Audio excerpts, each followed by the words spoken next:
सभा में आए हुए हमारे सभी के मार्गदर्शक, हमारे वरिष्ठ नेता, भारत के संरक्षण मंत्री श्री राजनाथ जी सिंह जी का मैं यहाँ वसई के सारी जनता की तरफ से तहे दिल से स्वागत करती हूँ।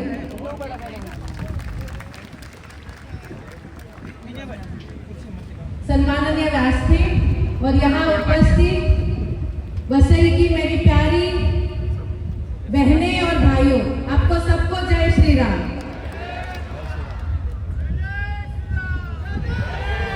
मैं हमेशा से कहती हूँ, जिस दिन से नॉमिनेशन फॉर्म भरा है उस दिन से मैं ये कह रही हूँ कि ये चुनाव, वसई का ये चुनाव सिर्फ चुनाव नहीं है, तो ये परिवर्तन की लड़ाई है और इस लड़ाई में लड़ने वाले हम सब सैनिक हैं।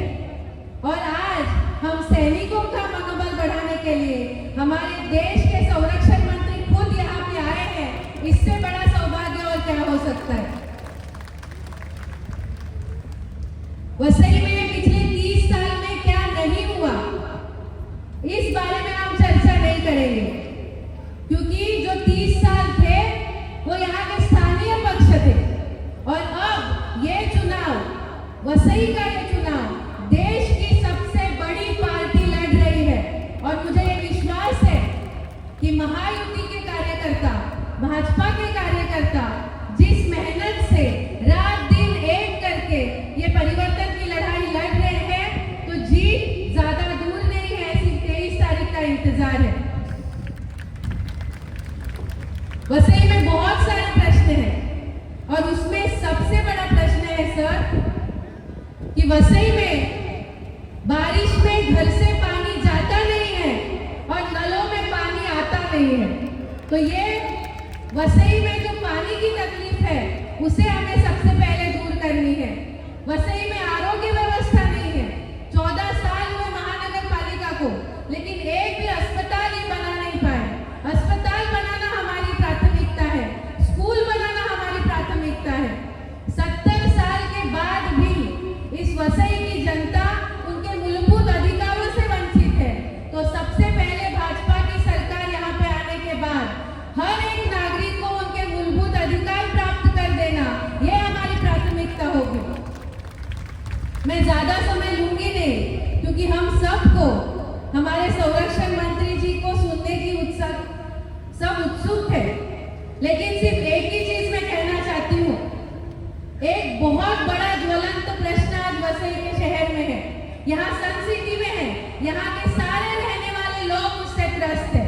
यहाँ पे अवैध कब्रिस्तान बनने की कोशिश की जा रही है और आज मैं इस मंच से ये कहना चाहती हूँ कि स्नेहा दुबे की लाश पे ये कब्रिस्तान बनेगा। मैं मेरे आखिरी दम तक ये कब्रिस्तान बनने नहीं दूंगी और भाजपा का, मुझे पता है, हर एक कार्यकर्ता, महायुति का हर एक कार्यकर्ता इस लड़ाई में मेरे साथ होगा। फिर से एक बार मैं कह रही हूँ कि ये परिवर्तन की लड़ाई हमें दिन रात एक करके लड़नी है और जीतनी है, क्योंकि 40 साल के बाद वसई में कमल खिलने जा रहा है। 40 साल के बाद वसई में कमल चिन्ह पे लड़ा जा रहा है और मुझे विश्वास है जहां कमल है वहां जीत निश्चित है। और मेरा ये सौभाग्य है कि कमल के साथ साथ 40 साल के बाद एक महिला उम्मीदवार को मौका मिला है। तो हमारी बहनों की मैं प्रतिनिधि हूँ। महाराष्ट्र सरकार ने जो लाड़की बहन योजना लाई है उससे काफी महिलाओं को लाभ मिला है। तो ये योजना अगर हमें कायम स्वरूप शुरू रखनी है तो महायुति के अलावा हमारे पास दूसरा पर्याय नहीं है। इसीलिए आप सबसे हाथ जोड़ के विनती करती हूँ कि हमारे आने वाली पीढ़ी के लिए, हमारे बच्चों के भविष्य के लिए, वसई के उज्जवल भविष्य के लिए 20 तारीख को 3 नंबर के सामने, कमल चिन्ह के सामने अपना वोट देके, अमूल्य वोट देके महायुति को जिताइए, भाजपा को जिताइए और वसई में 40 साल के बाद सूरज के किरणों के साथ कमल खिलाइए। धन्यवाद। जरा जोर से मेरे साथ हाथ उठा के बोले, भारत माता की, भारत माता की, वंदे वंदे जय श्री राम। धन्यवाद।